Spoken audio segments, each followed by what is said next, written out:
योग दर्शन की 190वीं कक्षा। योग दर्शन का दूसरा साधनपाद हम लोग पढ़ रहे हैं और इसमें कल की जो हमारी कक्षा हुई थी उसमें हमने 14वें सूत्र को देखा था। 14वां सूत्र है ते ह्लाद परिताप फलाह पुण्य पुण्य हेतुत्वात्। इसमें ते शब्द से जाति आयु और भोग को लिया गया कि वे जाति आयु और भोग जो होते हैं उनमें या तो हमको सुख होता है या दुख होता है। अगर उसके कारण में पुण्य है तो सुख होगा और उसके कारण में मूल में यदि पाप है तो दुख होगा। और तीनों को अलग अलग हम देखें तो कैसे समझेंगे? जैसे हमारा पुण्य अधिक है, हमारे पुण्य कर्माशय हैं, तो उनके आधार पर जो हमको जाति मिलेगी वो जाति सुख देने वाली होगी, अच्छा शरीर मिलेगा। और यदि पाप कर्माशय हैं तो जो जाति हमको मिलेगी, जो शरीर हमको मिलेगा वही हमको परिताप देने वाला होगा, दुख देने वाला होगा। वैसे ही यदि पुण्य कर्माशय हैं तो जो आयु मिलेगी वो आयु सुखायु होगी। आयुर्वेद में सुखायु और दुखायु के नाम से प्रसंग है, यानी जिस आयु के मिलने से व्यक्ति को दुख होता है, स्वास्थ्य ठीक नहीं रहता है उसका, तो वो दुखायु है, और स्वास्थ्य अच्छा रहता है वो सुखायु है। तो पुण्यों के होने से सुखायु होती है, पाप के होने से दुखायु होती है। फिर आगे एक चीज और है, यदि पुण्य है तो जो भोग मिलेंगे वो सुख और सुख के साधनों के रूप में मिलेंगे, और यदि पाप कर्माशय हैं हमारे तो उनसे जो भोग मिलेंगे वो दुख या दुख के साधनों के रूप में मिलेंगे। ये तीन चीजें थी। तो इसमें हमने जो कल की कक्षा में देखा, छोटा सा व्यास भाष्य है, उसमें दूसरी पंक्ति जो थी आज उसको फिर से देख लीजिए, क्योंकि इसी से आगे की बात आज की शुरू होगी। यथा च इदं दुःखं प्रतिकूलात्मकम् एवं विषय सुख काले अपि दुःखम् अस्ति एव प्रतिकूलात्मकम् योगिनः। यथा का मतलब होता है जैसे कि, च इदम दुखम, जैसे यह दुख प्रतिकूलात्मक होता है। हमारे जीवन में कोई भी दुख आता है वो प्रतिकूलता से ही आता है, यानी जहाँ हमारी इच्छा नहीं है, जिस चीज की हम इच्छा नहीं करते, जिसकी कामना हमारी नहीं होती और वो हमको मिल जाए तो वही दुख होता है। लेकिन साथ में बताया एवं वैसे ही विषय सुख काले अपि दुखम अस्ति एव प्रतिकूलात्मकम योगिनः। एक योगी के लिए तो विषय सुख काल में भी वो प्रतिकूलता ही दुख के रूप में होती है। और ये बड़ी अजीब बात हमको लगती है। हम तो ये पढ़ के आए हैं, हमने ये सोचा है, सुना है कि जो वस्तु जैसी होती है उसको वैसा ही देखना, वैसा ही अनुभव करना, ये विद्या है। लेकिन योगी के साथ यहाँ थोड़ी सी ये अटपटी सी चीज हमको लगती है कि योगी है और विषय सुख काल चल रहा है, किसी वस्तु में सुख मिल रहा है तो उसमें सुख को देखे, सुख को महसूस करे, दुख को क्यों देखता है? सुख काल में भी दुख को देखेगा, ये तो अविद्या हो गई, सीधी सी बात है। लेकिन चूंकि सिद्धांत के रूप में ये बात लिखी हुई है तो कुछ ना कुछ तो फिर गहरा है इसमें, कुछ ना कुछ तो विशेष बात है जिसको आज हम समझेंगे। और वो सारी बातें 15वें सूत्र में खोली गई हैं। आप लोग याद कीजिए, जब हमने दूसरा पाद शुरू किया था तो 5वें सूत्र के व्यास भाष्य में हम अविद्या के प्रसंग को पढ़ रहे थे। अविद्या क्या होती है? अनित्या शुचि दुखानात्मसु नित्य शुचि सुखात्म ख्याति अविद्या, ये 5वां सूत्र देखा था। और उसी में हमने अनित्य में नित्य की भावना, इसको समझ लिया था। अशुचि में शुचि को देख लिया था, अनात्म में आत्म को देख लिया था। ये चर्चाएं हो गई थी, लेकिन वहां एक चीज को रोक दिया था, वो क्या था? दुख में सुख को देखना। और उसी में व्यास भाष्य में एक बात उसी समय कही गई थी कि इसको 15वें सूत्र में आगे चर्चा करेंगे, कि इसकी चर्चा 15वें सूत्र में आगे की जाएगी कि कैसे एक योगी संसार के सुखों में भी दुख को देखता है। तो इसमें अविद्या कहाँ है, विद्या कहाँ है, इसकी बात पूरी तरह से यहाँ खोली जाएगी 15वें सूत्र में। तो ये जो 15वां सूत्र है इसको लेकर के बड़ा कन्फ्यूजन रहता है, और कई बार तो गुरुकुलों में भी पढ़ने वाले जो अच्छे ब्रह्मचारी हैं और पढ़ाने वाले भी जो लोग हैं, यहाँ आकर बड़ा संशय बना रहता है। तो हम लोग सरलता से आसानी से इस चीज को देखने का प्रयास करेंगे, आप लोग भी विचार करते चलिएगा। तो देखिए, पहले अवतरणिका, एक भूमिका रखी। भूमिका तो यहीं से शुरू हो गई थी एक प्रकार से, यानी विषय सुख काल में भी एक योगी प्रतिकूलता को ही देखता है, दुख को ही देखता है। तो आगे अब अवतरणिका विधिवत लिखी, ये रही अवतरणिका यानी भूमिका। कथम, कैसे, ऐसे कैसे। और फिर आगे कहा तद उपपद्यते, ऐसा कैसे सिद्ध होता है। तद माने वह, उपपद्यते यानी सिद्ध होता है, यानी ऐसा कैसे हो सकता है कि विषय सुख चल रहा है, उस समय भी एक योगी को वहां दुख ही लग रहा है, कष्ट ही, हानि ही दिख रही होती है। एक उदाहरण के लिए अभी देख लेते हैं तो बात थोड़ी सी स्पष्ट हो जाएगी, आगे की बातें थोड़ी सरल हो जाएंगी। जैसे कि मान लीजिए एक व्यक्ति भोजन करने बैठा, किसी के घर गया हुआ था, और वो योगी है, वो विवेकी व्यक्ति है। किसी गृहस्थी के घर गया, गृहस्थी ने उसको बहुत अच्छे भोज्य पदार्थ सामने ला के रखे।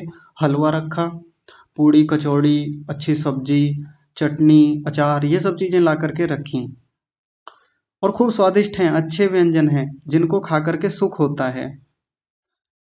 तो सीधी सी बात है कि जब खाएगा तो सुख होगा, और सबको होता ही है, चाहे सामान्य व्यक्ति हो चाहे योगी हो, सुख तो सुख है।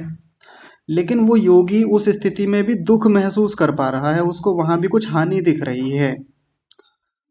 तो बस यही प्रश्न उठाया गया कि कैसे, ऐसे कैसे होता है, वो क्या विशेष देख पा रहा है जो सामान्य व्यक्ति नहीं देख रहा है। तो उसी के लिए कहा तद उपपद्यते, ऐसा कैसे हो सकता है।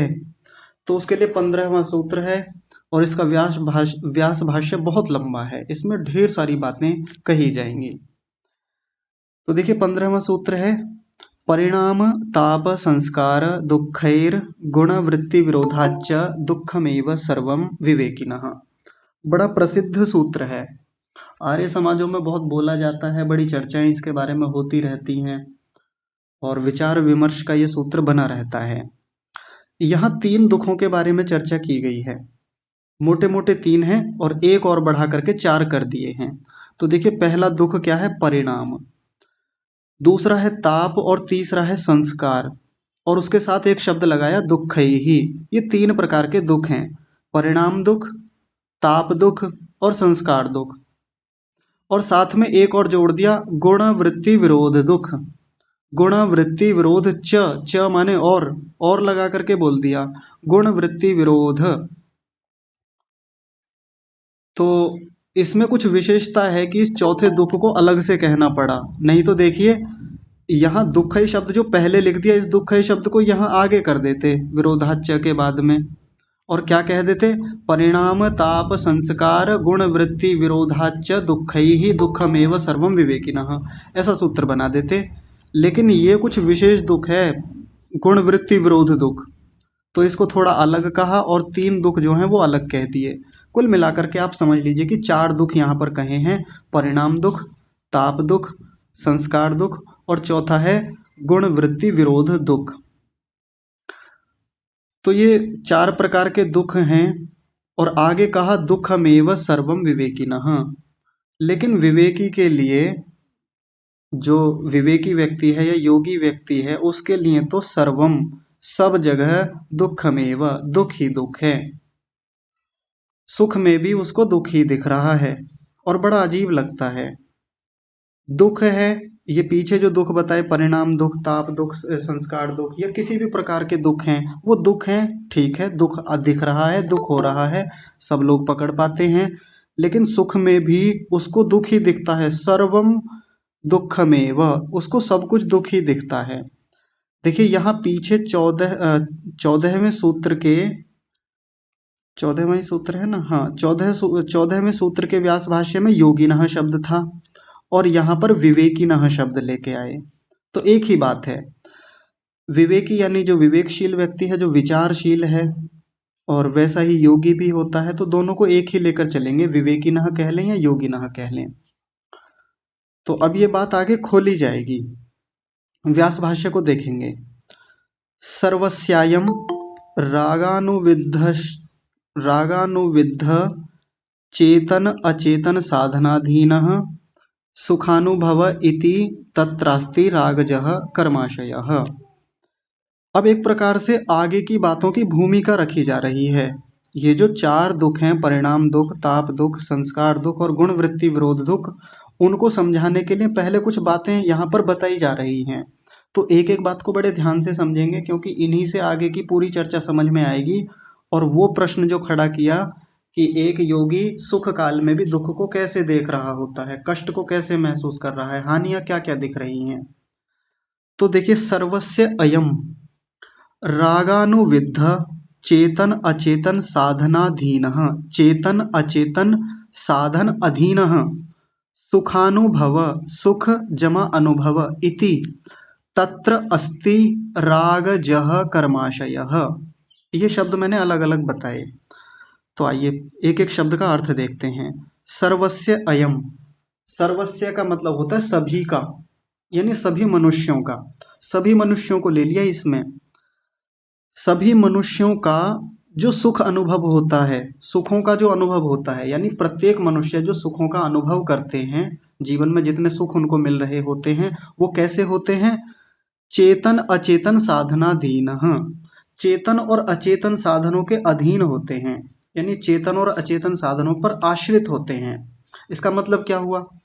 हम जितने भी सुख संसार में लेते हैं, वो चेतनों से भी सुख मिलता है हमको और अचेतनों से भी मिलता है। चेतनों से कैसे मिलता है? जैसे माता पिता से मिलता है, भाई बहनों से मिलता है, आचार्यों से, गुरुओं से, संबंधियों से, बाकी मनुष्यों से हमको सुख अनुभव होता रहता है। बाकी प्राणियों से भी सुख होता है। किसी के घर में गाय है, भैंस है, घोड़ा है, गधा है, कुत्ता है, बिल्ली है, इनसे भी सुख हमको होता रहता है किसी ना किसी रूप में। कुछ ना कुछ हम उनसे लाभ लेते ही रहते हैं। और वैसे ही जड़ वस्तुओं से, अचेतन वस्तुओं से, अचेतन साधनों से भी सुख का अनुभव हम लेते रहते हैं। हमारे घर में पंखा है, कूलर है, हीटर है, एसी है, फ्रिज है, या बाकी कोई भी साधन है, अन्न है, या खाने की कोई भी वस्तुएं हैं, उनका हम सेवन करते हैं, उनको उनका उपभोग करते हैं, तो उन सब से भी क्या होता है? सुख का अनुभव होता है। ये हम सबको, सबके साथ होता है। कोई भी मनुष्य ऐसा नहीं है जिसको सुख का अनुभव ना होता हो। और जितना भी मिलने वाला सुख है वो चेतन से भी मिलता है और अचेतन यानी जड़ों से भी मिलता है। लेकिन एक रोचक बात यहाँ पर कह दी, रागानुविद्धः, ये जितना भी सुख हम ले रहे हैं, जितना भी सुख का अनुभव होता है, वो राग से अनुविद्ध होता है। अनुविद्ध का मतलब विधा हुआ, जुड़ा हुआ, संयुक्त हुआ। राग तो उसमें होगा ही, जहां जहां भी सुख लिया जाएगा। पीछे भी पढ़ के आए थे, सुखानुशयी रागः, जहां सुख होगा वहां राग होगा, है ना? तो सुख लेने में, सुख अनुभव करने में राग बनता है। और यहाँ थोड़ा सा बात को घुमा करके कह दिया कि जहां जहां सुख का अनुभव किया जाएगा वहां राग तो अनुविद्ध होता ही है, यानी उस वस्तु के प्रति एक जुड़ाव, एक बहुत गहरा लगाव, वैसी स्थिति हमारी होती है, तभी हम उससे सुख ले पाते हैं। तो एक भूमिका के रूप में अभी बात रखी और आगे कह रहे हैं, तत्रास्ति रागजः कर्माशयः। तत्र अस्ति, तत्र माने वहां पर, इस स्थिति में, जिस समय सुख का अनुभव हो रहा है, उस स्थिति में राग जह कर्माशय, राग से उत्पन्न हुआ कर्माशय बनता है। राग जह का मतलब राग से जन्मा हुआ, राग से बना हुआ। जैसे पंकज शब्द होता है, पंकज में पंक होता है और ज होता है। पंक का मतलब कीचड़ और ज का मतलब जन्म लेने वाला, कीचड़ में जन्म लेने वाला, उसको पंकज कहते हैं। और वैसे ही राग में जन्म लेने वाला या राग से जन्म लेने वाला, उसको रागज बोलेंगे। तो ऐसा कर्माशय जो राग से बनता है उसको बोलेंगे रागज कर्माशय, कर्माशय।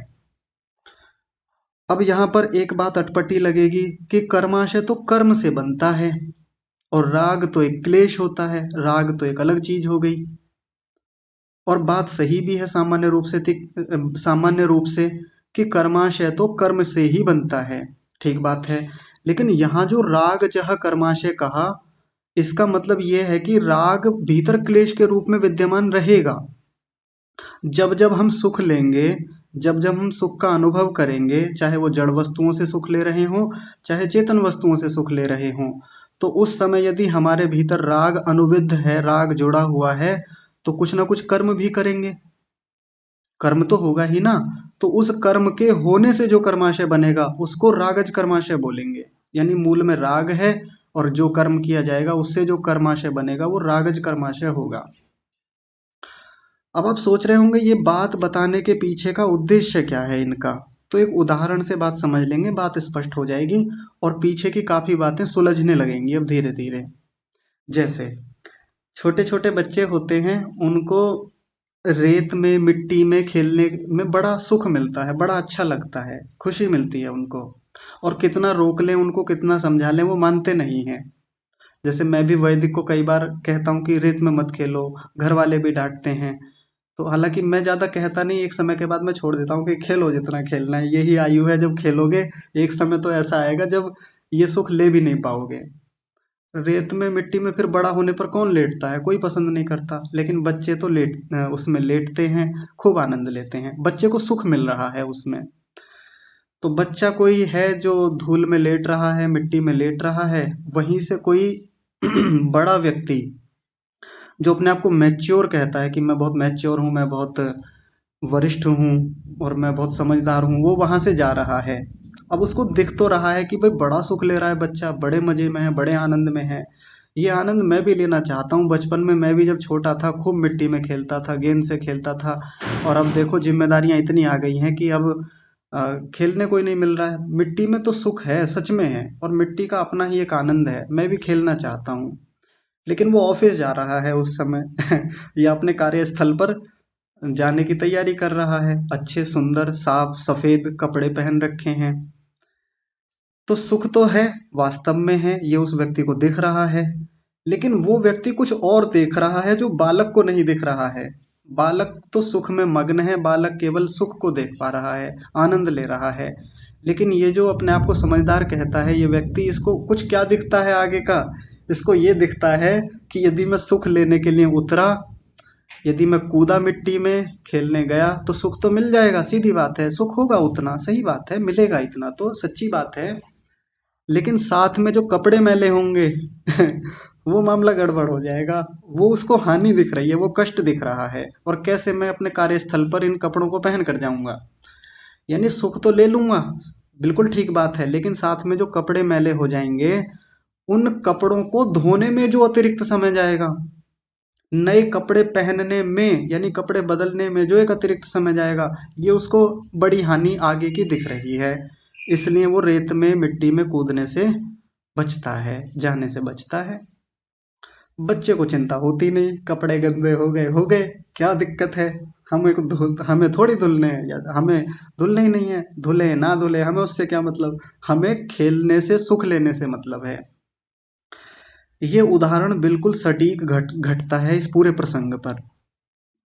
एक सामान्य व्यक्ति संसार के सुखों में सुख लेता है, बिल्कुल लेता है, और उसी को शुद्ध सुख मान करके लगा रहता है, भोग करता रहता है, सुखानुभव करता रहता है। ये वाली गाड़ी, ये वाली एसी, नहीं नहीं, इस ये ठीक नहीं है, और अच्छी लाओ, और अच्छी चाहिए, लेता रहेगा, सुख लेता रहेगा।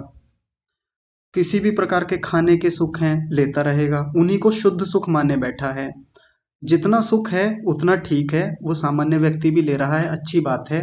लेकिन जो योगी है, जो विवेकी जो विवेकी व्यक्ति है, वो उसमें कुछ आगे का और देख पा रहा है। उस सुख में क्या देख पा रहा है, रागजः कर्माशय, कि मैं सुख तो ले लूंगा, खाने पीने में जो मैं सुख लूंगा तो इससे मेरा रागज कर्माशय बनेगा, और रागज कर्माशय जो बनेगा और साथ में जो राग के संस्कार बनेंगे, उनको धुलने में, उनको साफ करने में, उनको भोगने में अतिरिक्त समय जाएगा, और आगे की स्थितियां बनेंगी और बंधन बनेगा।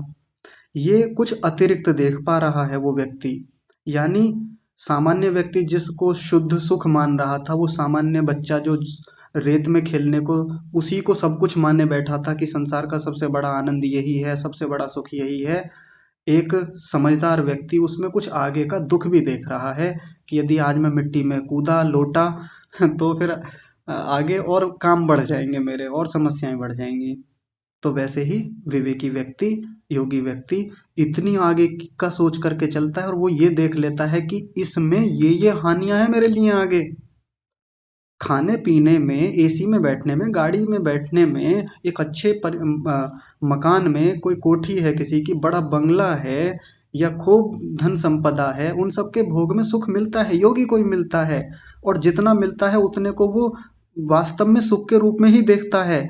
लेकिन उसको भोगने की प्रक्रिया में, सुख को अनुभव लेने की प्रक्रिया में साथ में जो राग जुड़ा हुआ है, राग से जो संस्कार बन रहे हैं और उन्हीं से युक्त होकर के जो कर्म करने से जो रागज कर्माशय बन रहा है, और उस कर्माशय के बनने में आगे का बंधन, और आगे और उन कर्म, उन संस्कारों से और वृत्तियां, वृत्तियों से और नए संस्कार, और वो बंधन बंधन बंधन आगे तक का कितने जन्मों का वो तामझाम जो है, योगी इतना लंबा विचार करके चलता है। इसलिए उसको संसार के सुखों में वो दुख दिखता है, वो बड़ा कष्ट, वो बड़ी हानि दिखती है। ध्यान संध्या उपासना की कक्षाएं जब हम लोग कर रहे थे तो मैंने ये बातें संक्षेप में वहां रखी थी, और मैंने ये कहा था कि इसको विस्तार से तो हम जब योग दर्शन पढ़ेंगे तब देखेंगे। तो अब हम पढ़ रहे हैं, इसको देख रहे हैं, तो थोड़ा और ध्यान से समझिएगा। अब समझ में आ गया ना कि ये कोई अविद्या थोड़ी है योगी की, ये विवेकी व्यक्ति की अविद्या थोड़ी है। सामान्य व्यक्ति उस राग में मिश्रित जो दुख है, उस सुख में जो मिश्रित दुख है, या उस सुख में जो भविष्य में आने वाला परिणाम के रूप में दुख है, उसको अभी देख पा रहा है, अभी देख लेता है सुख भोग के समय ही। तो पिछले सूत्र के व्यास भाष्य में लिखा था विषय सुख काले, विषय सुख काल में ही देखता है, ये नहीं कि बाद में जब भोग लेगा तब देखेगा। यानी वो व्यक्ति मिट्टी में कूद गया, कूदने के बाद में उसके कपड़े गंदे हो गए, गंदे होने के बाद में अब कह रहा है कि अरे ये तो गंदे हो गए, अब ये धुलने पड़ेंगे, नहीं कूदना चाहिए था, ये तो बड़ी हानि हो गई। तब नहीं, उसी समय विषय सुख काल में, जिस समय बच्चा खेल रहा है, उसी समय उस व्यक्ति को सब कुछ आगे तक का दिख जाता है। तो विषय सुख काले अपि दुखम अस्ति एव प्रतिकूलात्मकम योगिनः, पिछली बात से जोड़ करके देखेंगे, बात समझ में आ गई होगी।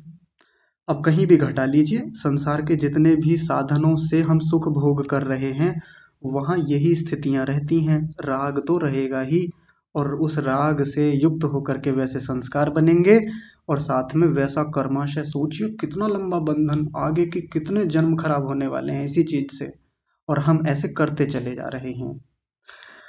थोड़ी सी सावधानी की बात, बहुत सावधानी से सुनेंगे, ये बात योगी के लिए कही जा रही है। सामान्य लोगों को, हम जो आरंभिक साधक लोग हैं, हमको नहीं दिखता वो सारा कुछ, या हम देख पाते हैं। हमारे घर में जिस दिन अच्छा भोजन बन जाए मजा आ जाता है उस दिन तो या कुछ भी घर में कोई अच्छा सामान आ गया, कोई ऐसा गैजेट आ गया, या कोई भी ऐसी वस्तु आ गई, हम फूले नहीं समाते और भोग में लग जाते हैं कि अरे ये मिल गया, आज तो ये आ गया, ये मंगा लेते हैं, ये ऑर्डर कर लें, चलो इसकी शॉपिंग करने चलेंगे, ये बहुत बढ़िया चीज है, इसको भी ले लें, इसको भी खरीद लें। सुख सुख भोग सुख भोग सुख भोग, उसके पीछे राग अनुविद, राग जुड़ा हुआ है, राग के जुड़ने से रागज कर्माशय, रागज संस्कार, उसकी ओर ध्यान जाता है हमारा। आप लोग विचार करके बताइए, मतलब बोलना नहीं है, आप लोग विचार करके ऐसे ही अभिव्यक्ति दीजिए मन मन में ही।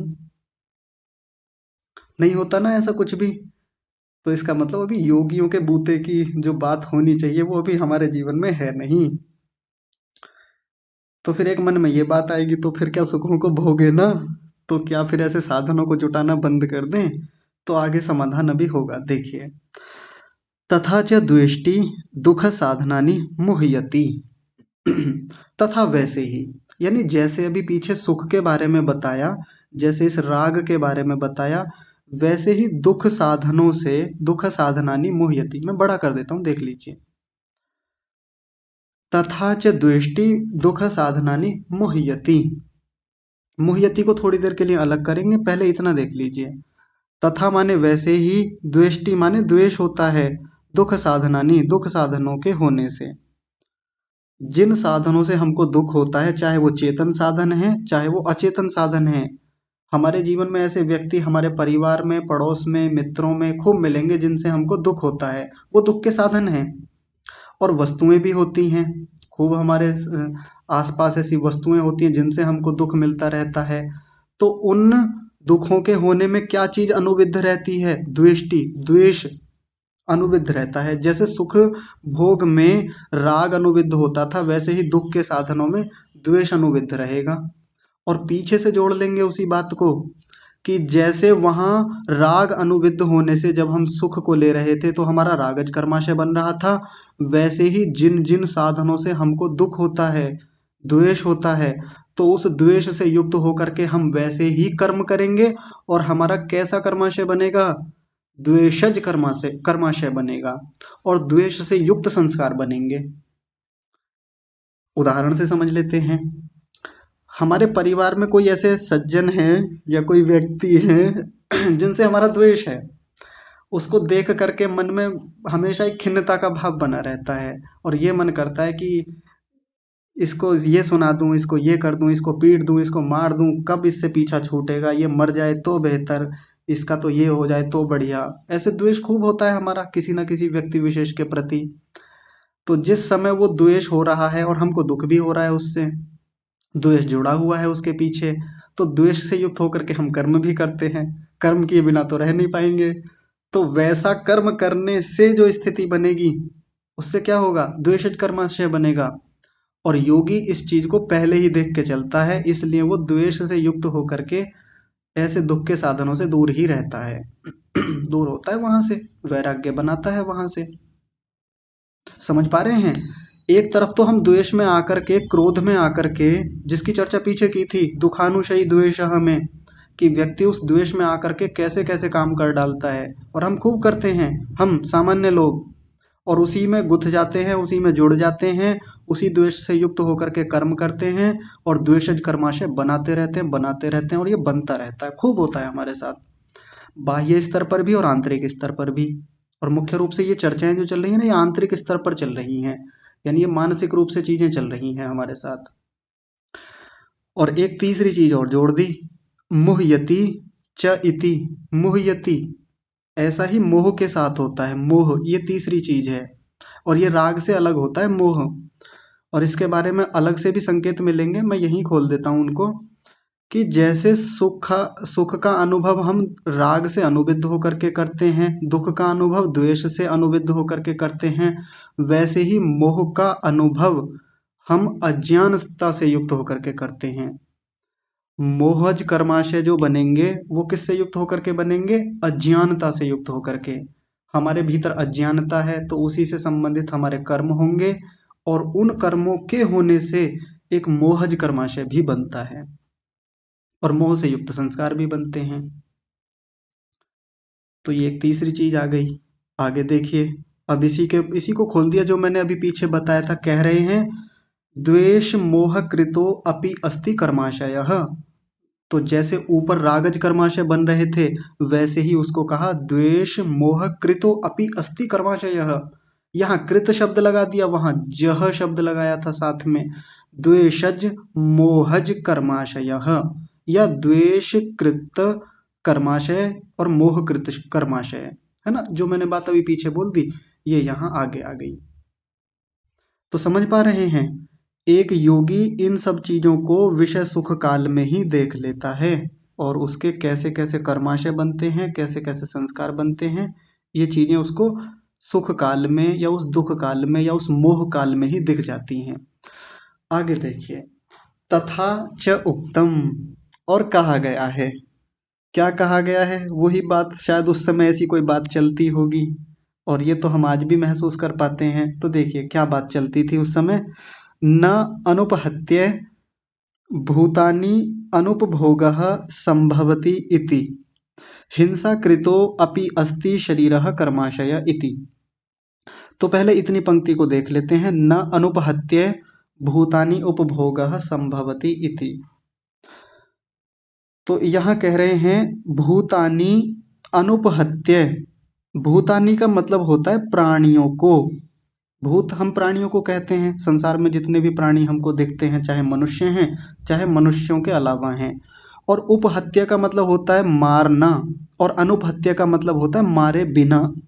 तो प्राणियों को मारे बिना उपभोगः न संभवति, इस न शब्द को यहाँ ले आएंगे, उपभोगः न संभवति, यानी प्राणियों को मारे बिना कभी भी उपभोग संभव नहीं होता। हम जितने भी भोग भोगते हैं ना जीवन में, जितना भी सुख लेते हैं, वो प्राणियों को मारे बिना, प्राणियों की हिंसा किए बिना कभी संभव नहीं होता। सामान्य भाषा में समझ लेते हैं और उदाहरण से समझ लेते हैं, बात स्पष्ट हो जाएगी। जितना भी हम सुख भोग कर रहे हैं, जितनी भी चीजें खाते पीते हैं, अनुभव करते हैं, घर में लाते हैं, वो एक भी वस्तु आप ऐसी बता दीजिए जिसको घर में लाने के पीछे किसी की हिंसा ना हुई हो। कोई भी वस्तु ले लीजिए। यदि आप एक किसान नहीं हैं, आप शहर में रहते हैं, या खेती से आपका सीधे सीधे वास्ता नहीं है, तो आपके घर में आने वाला आटा, आपके घर में आने वाले दाल, चावल, मसाले, भोज्य पदार्थ, मिठाइयाँ, दूध, कुछ भी ले लीजिए, उसको आपके घर तक आने में बहुत सारे प्राणियों की हिंसा हुई है। समझ रहे हैं? आप छोटा सा गेहूं का ही उदाहरण ले लें। जब गेहूं का उत्पादन होता है तो किसान गेहूं का उत्पादन करने में बहुत सारे कीटनाशकों का या बाकी पदार्थों का छिड़काव करता है खेत में, और उससे बहुत प्राणियों की हिंसा होती है। किसान मेहनत करता है, उसका अपना भी बहुत परिश्रम लगता है, उसकी भी हिंसा इसी में काउंट होती है। उसको हमारे घर तक आने में बहुत सारी प्रोसेसिंग है, उस पूरी प्रोसेसिंग में भी कितने प्राणियों की हिंसा होती है। यानी जो ट्रांसपोर्ट का मामला है, यानी आटा सीधे हवा में उड़ के तो आता नहीं है हमारे घर तक, उसको आने में भी एक यातायात की व्यवस्था है पूरी। यातायात की व्यवस्था में भी कितने प्राणियों की हिंसा होती होगी। तो कुछ भी ले लीजिए, जहां जहां भी हम उपभोग कर रहे हैं, भोग कर रहे हैं, साधनों से सुख ले रहे हैं, उन साधनों के आने में प्राणियों की हिंसा तो सम्मिलित है ही। दूध को ले लीजिए। दूध जो हमारे घर में आता है, चाहे हम स्वयं दूध उत्पादन कर रहे हैं, चाहे वो दूध हम खरीद कर ला रहे हैं डेयरी आदि से या कहीं से भी, उसके उत्पन्न होने में तो बहुत ज्यादा हिंसा है। एक छोटे से बछड़े का या जो भी गाय का है, भैंस का है, उसका दूध छीना जाता है। हाँ, कितने तो जो उदार किसान है वो तो पिलाते हैं, पर्याप्त देते हैं उसको, उसको भोजन भी देते हैं, लेकिन अधिकांश आज की स्थितियां ऐसी हैं, विशेषकर जो शहरों में डेयरियां हैं, वहां तो वो कभी नहीं देते। और यदि वो बछड़ा जो है, यदि वो मेल है, MELE मेल, यानी वो पुरुष है, तो उसको तो मार ही दिया जाना है, क्योंकि उसका उपयोग कुछ नहीं है। और यदि वो फीमेल है, यदि वो आगे गाय बनने की संभावना है, तो फिर उसको दूध थोड़ा बहुत दिया जाता है, उसको बचाया जाता है कि ये आगे जाके गाय बन जाएगी, तो चलिए इसको रख लेते हैं। तो बहुत हिंसाएं हैं दूध के आने आने मात्र में हमारे घर तक। और बाकी चीज़ों को ले लीजिए, चावल भी आ रहे हैं, दालें आ रही हैं, कितनी भी चीज़ें आ रही हैं, या बाकी साधन हैं, श्रृंगार के साधन हैं, उनके घर तक आने में, दवाइयों के घर तक आने में बहुत सारी हिंसाएं हैं। तो उनको, प्राणियों को मारे बिना तो भोग संभव भी नहीं है। और योगी व्यक्ति, एक विवेकी व्यक्ति इन हिंसाओं को विषय सुख काल में ही देख पा रहा होता है।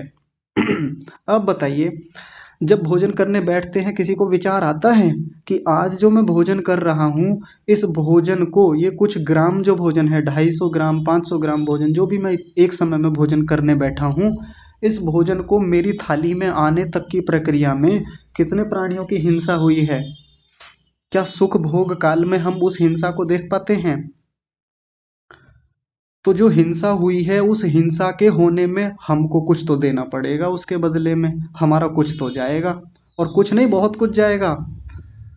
भूतेषु भूतेषु विचित्य धीरा, वो जो चर्चा हमारी आई थी ध्यान संध्या उपासना के प्रसंग में, उसी को जोड़ लें यहाँ ला करके, तो एक विवेकी व्यक्ति उन सब चीजों को देख पाता है कि थोड़ा सा आटा जो मेरी थाली में आया है, या उससे बनी हुई रोटी जो मेरे इस थाली में आई है, मेरे सामने आई है, एक समय के भोजन में आई है, इसमें कितने प्राणियों का सहयोग रहा है, सहयोग भी रहा है और साथ में उनकी हिंसाएं भी हुई हैं।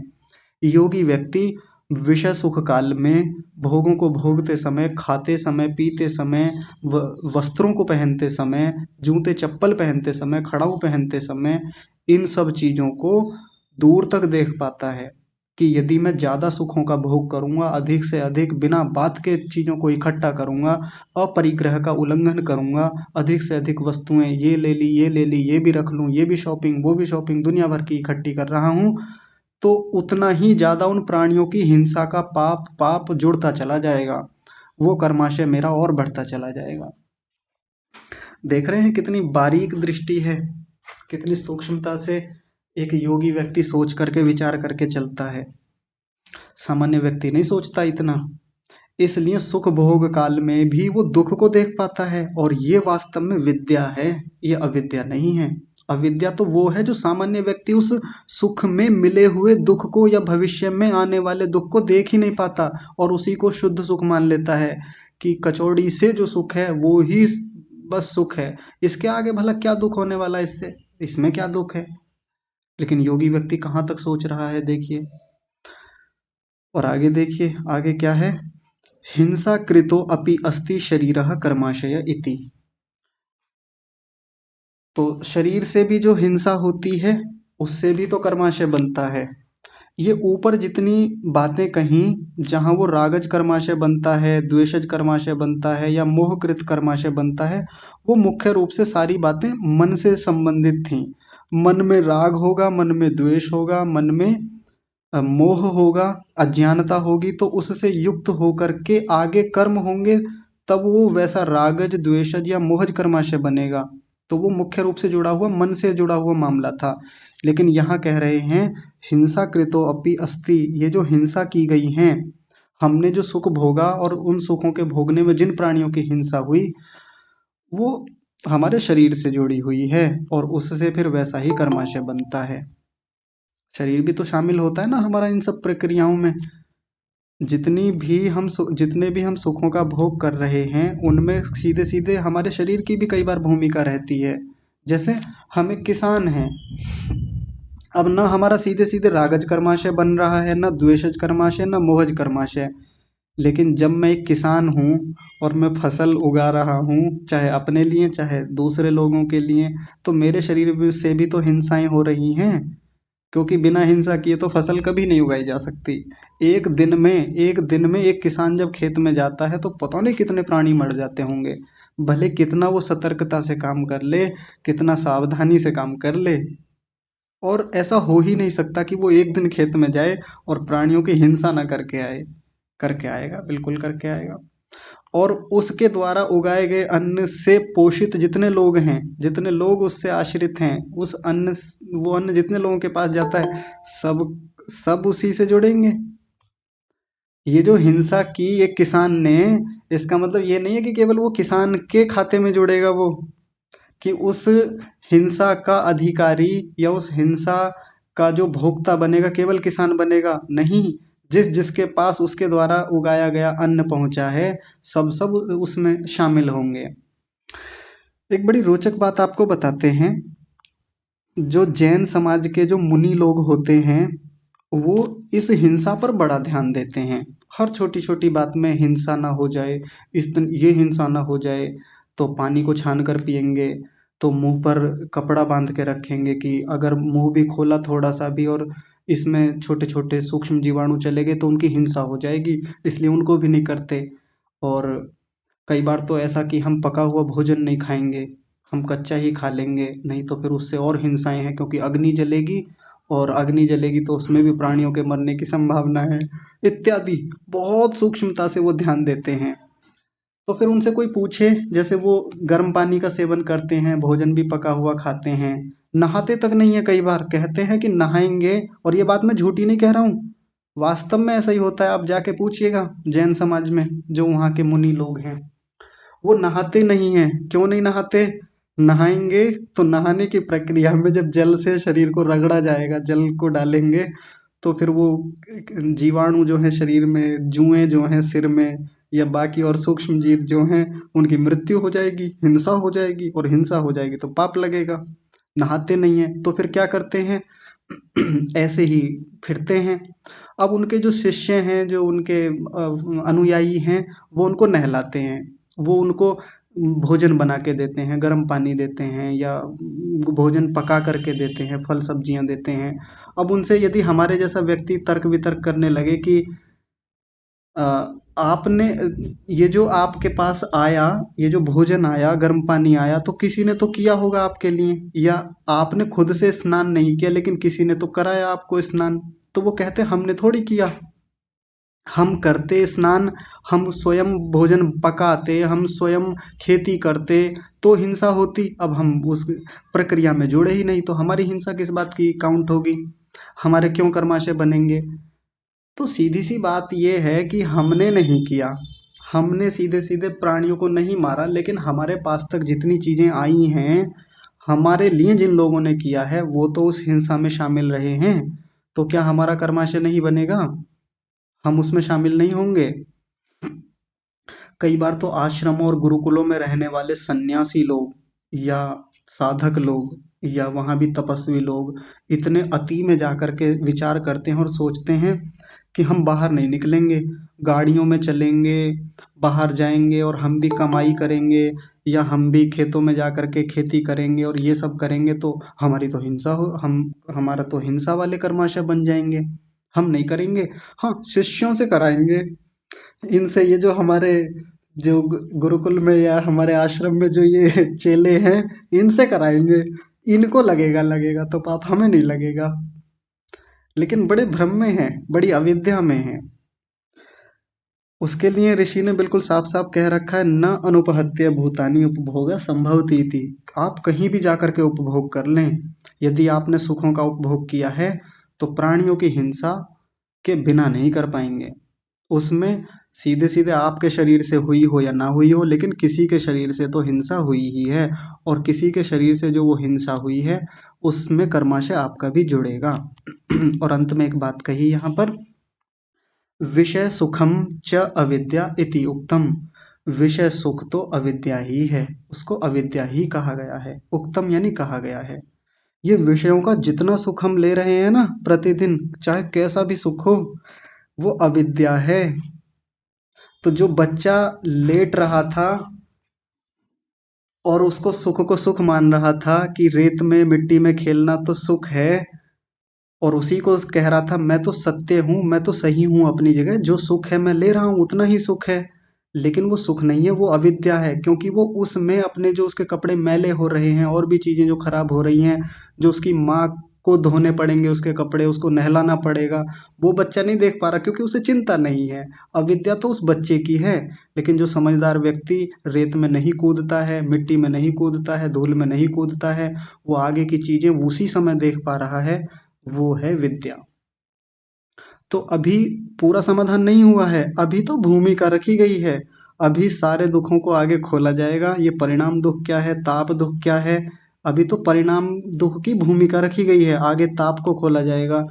संस्कार दुख को खोला जाएगा, गुण वृत्ति विरोध दुख को खोला जाएगा, तो तब समझ में आएगा कि चीजें कितनी बारीकी से काम करती हैं। तो जो हम लोग योग दर्शन शुरू कर रहे थे, और कितने लोगों का ये होता है कि योगा करेंगे, योगा योगा सिखा दो जी, योगा कैसे करें, तो योगा वोगा तो वो सब फालतू की बातें हैं, उनका तो यहाँ से सीधे सीधे कोई संबंध भी नहीं है। वास्तव में योग ये है, जो चीजें चल रही हैं, जो ऋषियों ने हमें बताया है। तो विचार करते रहेंगे, विचार का चिंतन का मामला ज्यादा है इसमें, क्योंकि बिना विचार किए ये गंभीर विषय समझ में नहीं आएगा। तो आज की कक्षा को विराम देते हैं। आप सभी का बहुत धन्यवाद। आप सभी को सादर प्रणाम।